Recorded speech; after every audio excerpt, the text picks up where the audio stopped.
So my friend Uzuye called me one day and was like, Jay, my wife is about to give birth to a child. And I don't want my wife to give birth to this child in this community. I was like, why? He said, for the past 14 years, this community has not had water. I was like, oh, are you for real?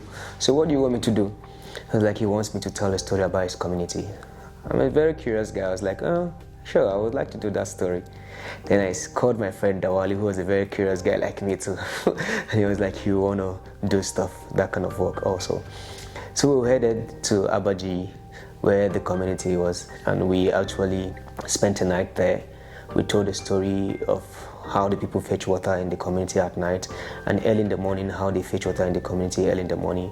We also went to different families, documented how people use the water to cook, wash their clothes, and even how children fetch water early morning before going to school.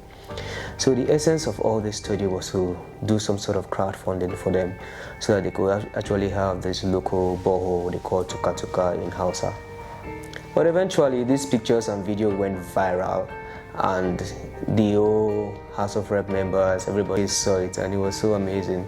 So the House of Rep member representing this community went ahead to actually build a borehole for them, and this borehole was a solar borehole, because I felt he was really ashamed of the fact that his community was in the public space, that he hasn't done anything in the last 14 years for these people. So basically for me, what made me feel so happy was that I saw the fact that the work we did, the pictures we took, the videos we shot, became a source of faith and source of happiness for these people. So we actually used the tool of photography to bring about development in this community. You know, when you hear this quotation that photography is a tool for social change and community development, you think that is just a saying, but it's a reality.